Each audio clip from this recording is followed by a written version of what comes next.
Bon, aujourd'hui, on est presque mi-août.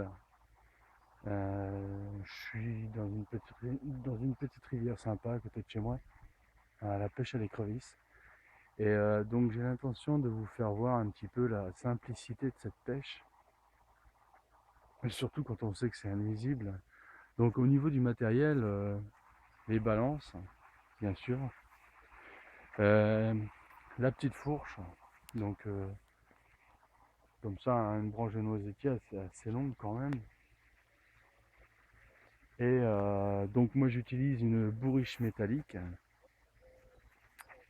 comme avaient les anciens, parce que c'est bien pratique et je la mets dans l'eau le temps d'eux. Et je me promène toujours avec le petit seau. Ça me permet de relever toutes mes balances les unes après les autres, de mettre mes écrevisses à l'intérieur et ensuite d'aller emmener le tout dans la bourriche métallique. Voilà, donc au niveau des appâts, j'utilise des gardons, je prends en rivière ou en étang. Et de la viande, je dirais par exemple bourguignon parce qu'elle est très très dure et elle marche pas mal. Donc c'est des gros morceaux, ils peuvent servir encore et encore. Il faut savoir que plus c'est dégueu et plus elle adore. Donc le style de rivière que je pêche, c'est tout petit. Voilà. Donc ici on peut voir, j'ai une balance, j'utilise du fil électrique. De couleur, ça me permet de mieux les voir quand je suis au bord de l'eau parce qu'on a le droit à 6. Donc ça me permet de mieux les voir. Donc ici on peut voir, j'ai une balance qui est en train de pêcher. Voilà, on voit là ici c'est un gardon. Donc faut se méfier, hein, c'est un petit peu comme pour les truites. Et ouais, le soleil, il faut faire attention aux côtés parce que sinon elles vous voient. Et vous les voyez détaler de la balance sans pouvoir faire grand chose. C'est un petit peu dommage, quoi. Donc voilà un petit peu le style de pêche. Je vous ferai voir tout à l'heure un peu la balance. Donc voilà le secteur que je pêche, hein, une rivière. Pas beaucoup d'eau, mais alors une quantité d'écrevisses assez phénoménale. Comme quoi ça prolifère. Malgré tout, c'est non autorisé.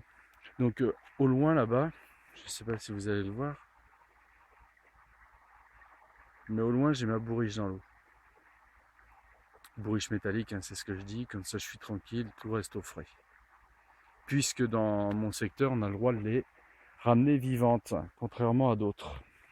Donc je vais vous laisser, puis je vais tâcher d'en refaire tout à l'heure. Nous voici à côté d'une autre balance. Elles sont pas loin les unes des autres, hein, mais il y en a déjà quelques-unes dessus.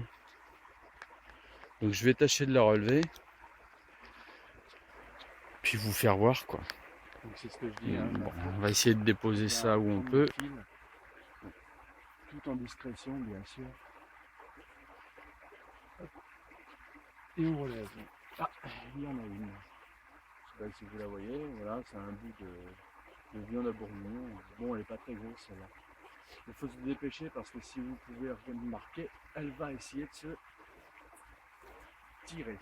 Donc les mailles des balances sont suffisamment grosses. Bon, elle est un peu bête celle-là parce qu'elle s'y prend d'une mauvaise manière. Vous avez vu un peu?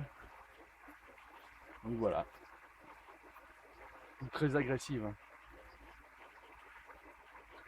Bon, ça, c'est pas les plus grosses, hein. Il y en a des plus belles.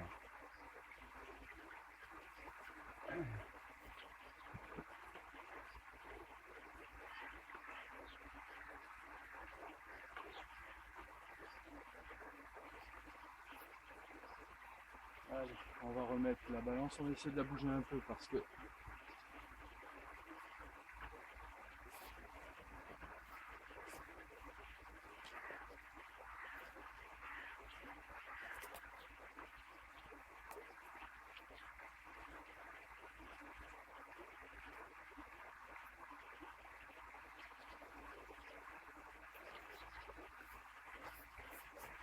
voilà. Donc je peux vous montrer un petit peu. Ça c'est rien que sur un relevé, hein. Sur les 6 balances. Voilà. Si on approche la main, elles sont complètement cinglées. Allez, à tout à l'heure.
Donc c'est comme je vous ai dit, hein, je les laisse toujours dans l'eau et je fais mes relevés avec mon petit seau. Donc ça donne pas mal ce matin. Donc quand même pour info, sur une journée de pêche comme ça, à l'écrevisse on peut largement atteindre les 500. Hein. 500 écrevisses et il faut une carte pour les pêcher. Il y a un truc qui va pas. Hein. Enfin bon, si c'est comme ça qu'ils veulent éradiquer ce fléau, ça les regarde. En tout cas, avec une bonne maillot ou même en petite préparation, elles sont super bonnes. Bon allez, je vais vous laisser, je vais essayer de vous faire voir un lever de balance, c'est pas évident. Mais en fait, les possibilités en rivière sont infinies, mais il y a des endroits où, franchement, il faut vraiment bien choisir. Et le genre, un petit peu comme ça, un tas de bois, de l'eau un peu calme sur le bord avec des souches et tout ça, des feuilles, ça, des cailloux, c'est vachement intéressant. Donc là, la bonne nouvelle, c'est que euh, c'est pas évident parce qu'il faut pas que je fasse trop de bruit. Aïe aïe aïe, ils m'ont entendu. Ma balance est dans l'eau. Alors, un petit truc, c'est que on regarde le petit point blanc et oh, il y en a une belle. Et donc, ça nous permet de voir s'il y en a ou pas. Donc là, on peut voir qu'il y en a. Je vais tâcher de relever. Donc, hop.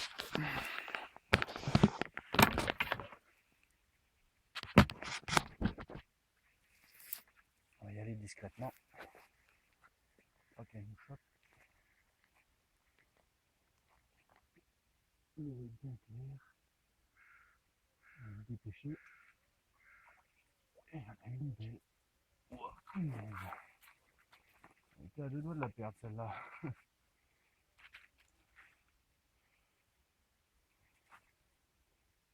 Et elle est un peu plus belle, un peu plus grosse que celle de tout à l'heure. Bon, il y en a des très grosses. Hein. Coucou, sale bête. Donc voilà.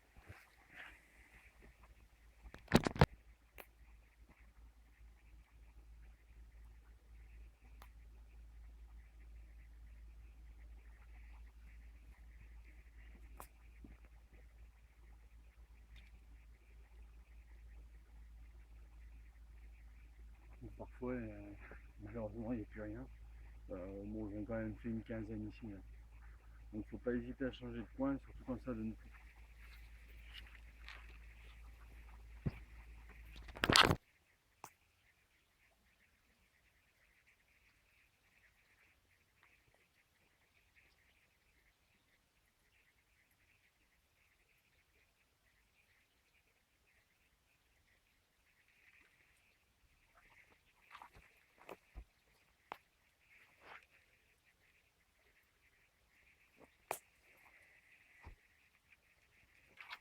Donc quand même le gardon marche vachement bien.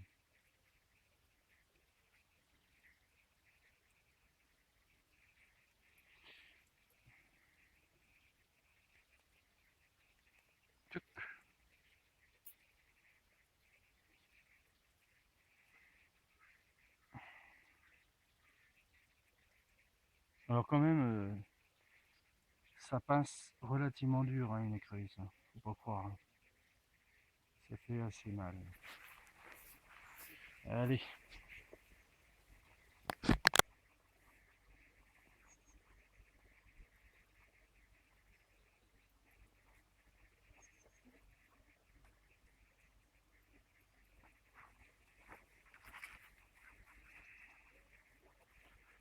Ah, pas de panique. Alors, ça c'est bien l'exemple du truc, faut faire hyper gaffe quoi. Mais celle-là c'est une très belle, hein.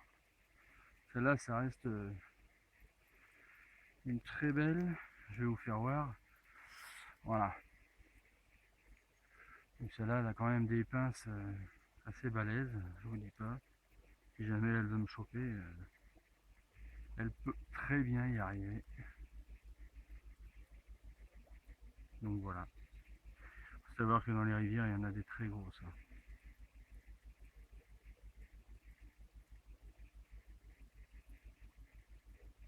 Ça fait pas de cadeau, hein. Youp là. Youp là. Je sais pas si elle arrivera à me passer vraiment dur. On essaye.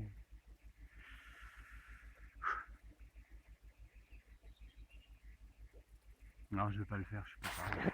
Là, je vais vous faire voir une écrevisse en train de manger tranquillement. Si elle s'est pas barrée. Choup.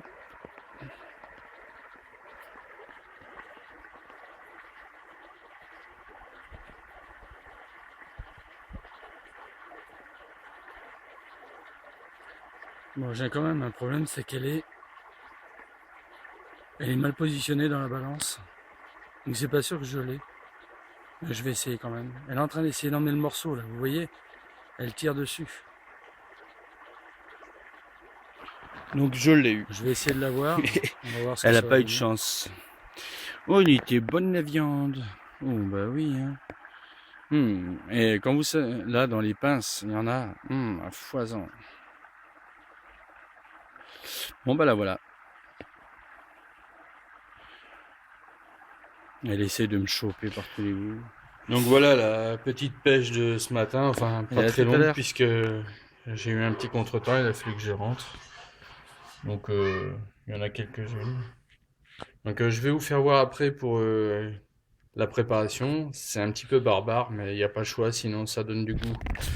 Alors Mauvais voici goût à la viande. la partie Allez, je vous dis à tout à l'heure. la moins agréable, on va dire, de la pêche, puisque ça nécessite il y a un peu de vent, ça nécessite de châtrer les écrevisses. Alors c'est quoi châtrer? En fait, on leur enlève l'intestin.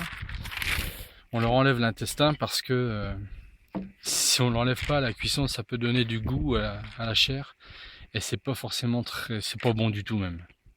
Donc on doit châtrer les écrevisses. Donc le châtrage, c'est le retrait de l'intestin qui se trouve ici, au centre de la queue, par une méthode qui consiste à pincer cette partie de la queue. Alors elle sait très bien, hein, elle aime pas ça. Donc à pincer cette partie centrale que vous pouvez voir, de tourner un quart à gauche, un quart à droite, et de tirer gentiment. Et de ce fait, alors vivant bien sûr, de ce fait on va retirer l'intestin qui est tout le long. Donc ensuite on la met dans un plat et pendant ce temps-là on fait bouillir de l'eau salée dans une cocotte ou dans un traiteur. Ça dépend la quantité, sinon on s'y prend plusieurs fois, c'est pas grave. Dans l'eau bouillante bien sûr, parce que dans l'eau froide ce serait encore plus cruel. Voilà, je vais vous faire voir comment on châtre les écrevisses.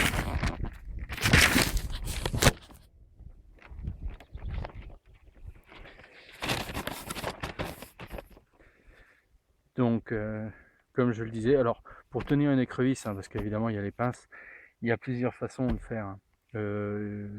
Moi j'en utilise une que j'aime, c'est-à-dire que dans la main, je chope l'écrevisse de cette manière, je tiens ces pinces comme ça, je tiens la queue comme ça, et je vais pouvoir châtrer ici. Donc je suis pas de cette main-là, donc je le fais dans l'autre sens. Alors faut faire attention parce que vous voyez l'écrevisse, elle a plein de pics partout, donc en fait ça n'arrête pas d'être blessant. Il faut bien la tenir. Ensuite vous prenez ce morceau-là, vous cassez d'un côté, de l'autre, et ensuite vous tirez. Et là vous avez l'intestin qui vient. C'est ce qu'on appelle châtrer l'écrevisse. Donc évidemment, hein, maintenant elle est, on va dire, un peu plus calme et bien sûr foutue. Donc je vais vous refaire voir. Donc j'en prends une autre. Donc je la tiens. Je chope sa queue, je tourne et je retire l'intestin. Je recommence. Alors évidemment, hein, c'est suivant la quantité qu'on a, ça représente du taf. Hein. Mais bon, comme toute pêche, voilà, on a bien l'intestin et éventuellement toutes les saletés qui en sortent. Ça peut être écœurant, hein, je vous rassure. Hein, c'est pas pire que de cuire un homard dans l'eau froide. Enfin, c'est exactement les mêmes choses. Hein. Il n'y a rien de... Le homard, l'idéal pour le manger, c'est de le faire cuire en eau froide. Alors, le pauvre, il a le temps de mourir. Hein. Et évidemment, aussi pour le faire cuire, on le coupe en deux vivants. Hein. Donc voilà, on a châtré toutes les écrevisses. Donc le résultat, il est là. Hein. En fait, toute la partie noire qu'on voit dans l'intestin, tout ça, ce serait dans la chair si on les avait pas enlevés. Donc le fait de les avoir enlevés, ça va faire en sorte d'être meilleur. Voilà. Qui c'est qui va se régaler avec tout ça? Donc nous voici, bon, on part à la cuisson. Pour la cuisson, donc comme je vous disais, hein, bon, suivant la quantité, on utilise ce qu'il faut, sinon on s'y prend plusieurs fois. Donc là, une cocotte, de l'eau qu'on fait bouillir avec du sel, et puis voilà quoi. Donc voilà, je vous fais voir après le résultat de toutes ces bonnes écrevisses rouges. Voilà, en 1 heure, hein, ce qu'on peut faire. Donc l'eau était en train de... Bon bah tout à l'heure, de bouillir, j'ai mis les écrevisses dedans. Maintenant j'attends qu'elle bout à nouveau. De toute façon on voit qu'elle commence à changer de couleur, donc pas d'inquiétude sur le temps. Hein. Je peux pas vous dire exactement, c'est suivant la quantité. Et puis de toute façon je vous dis, la plupart du temps les crustacés comme ça, c'est jusqu'à ce que ça rebout et la couleur rouge vif. Et voilà, vont nous indiquer que la cuisson est terminée. Voilà. Donc on peut voir... Hein, un beau plateau d'écrevisses américaines. Des belles pinces. Donc maintenant, moi, je vais faire ce que j'aime le plus. Ce que j'aime le plus, c'est tout éplucher et me faire des petits plats pour vraiment manger gourmand. Donc voilà, j'espère que ça vous a éclairé sur la pêche à l'écrevisse. Moi, je vous dis à une prochaine. Même si le ciel est un peu couvert, dans notre Normandie, on n'est pas si mal. On a la mer à 80 km. Je pêche beaucoup là-bas, et puis dans la douce, il y a encore pas mal de choses, donc on va en profiter encore. Je remettrai des vidéos.